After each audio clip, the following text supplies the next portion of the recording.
so far? It's been good. We've had a good week and a half of practice. We're still battling a little bit of the injury bug with some guys, but overall, it's been a pleasant surprise. So we got another full week of practice this week. Got 3 inter squads this week, and just 2 weeks from Friday, we open up. Obviously, you've got to tweak your weekend rotation after losing 2 big arms. How's that shaping up right now? That's our biggest question mark right now is our weekend rotation is who it is. We got a couple guys that are returning.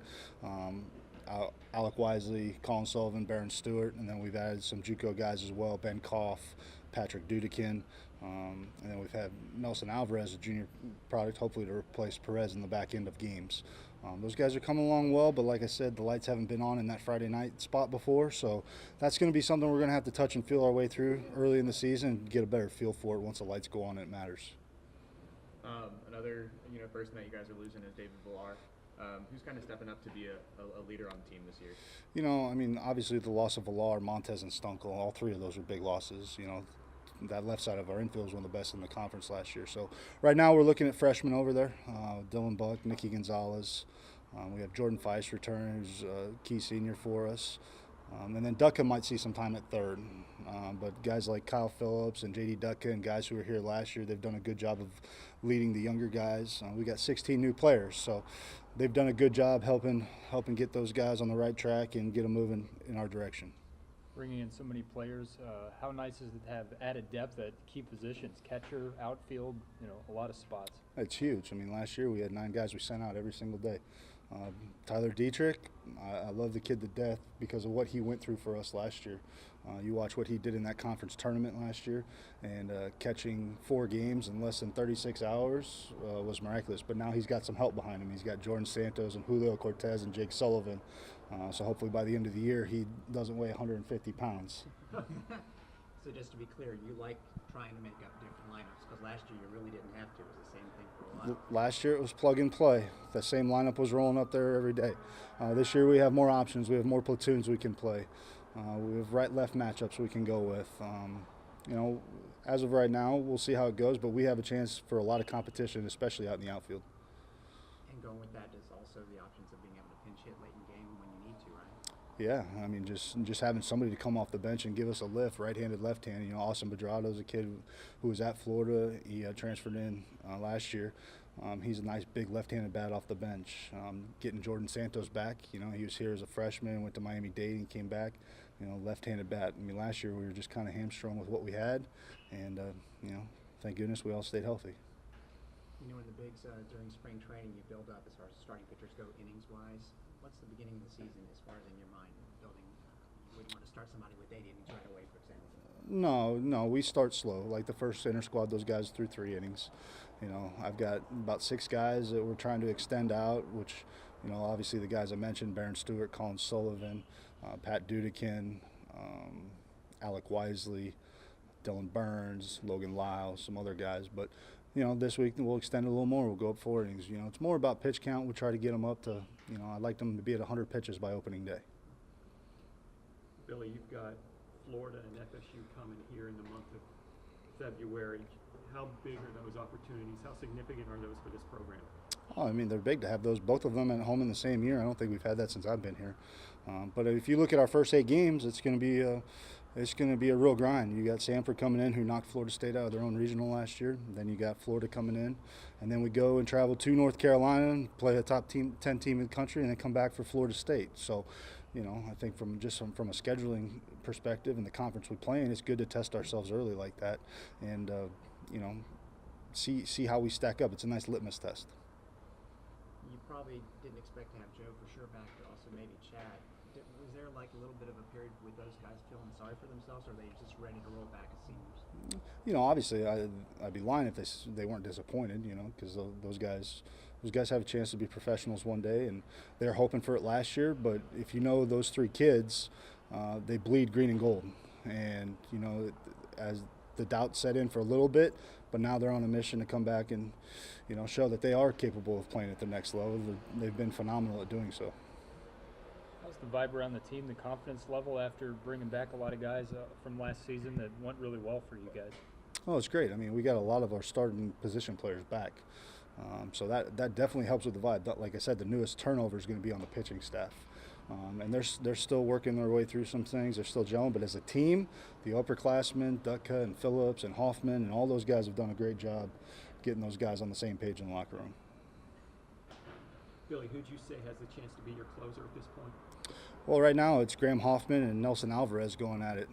Ben Koff's another guy who could move to the back end, but right now we're going to look at him as a starter. But Nelson Alvarez and Graham Hoffman, it might be similar to 2 years ago where you had Cavallaro and Perez. One closes one night, one closes the other night. We're still kind of working through those things.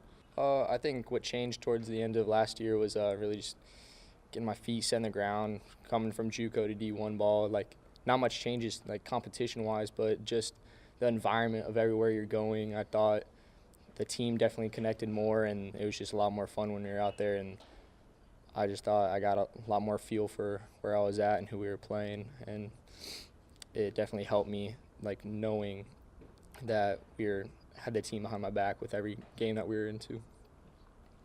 You lose Duke out there, but you guys got a pretty good outfield with you running around. Zach, maybe you'll keep his shirt on, that kind of thing. Talk about your outfield situation. I think the outfield is fun this year because we have the returners. We have me, Chat, and Zach.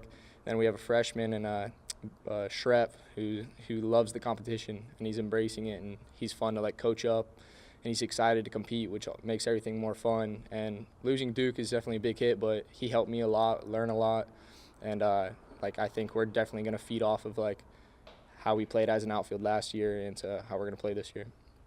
You mentioned the competition. You guys have a tough schedule early on in non-conference play. Are you guys kind of looking forward to see how you guys stack up against the North Carolina and Floridas of the world?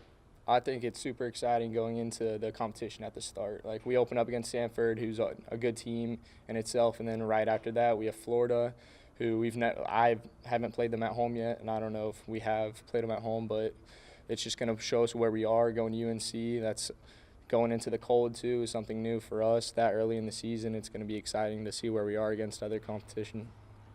8 months later, how astounded are you still by what Tyler did in the conference tournament? What TD did was something I've never seen before. I mean, I can only imagine. Like, I don't think my body could handle it. It was pretty fun to watch, and it was impressive. What did he look like after that day or that tournament? Oh, he definitely wasn't the jolliest kid. He showed it on his face a little bit, but he was always there for the team and came up when we needed him behind the plate.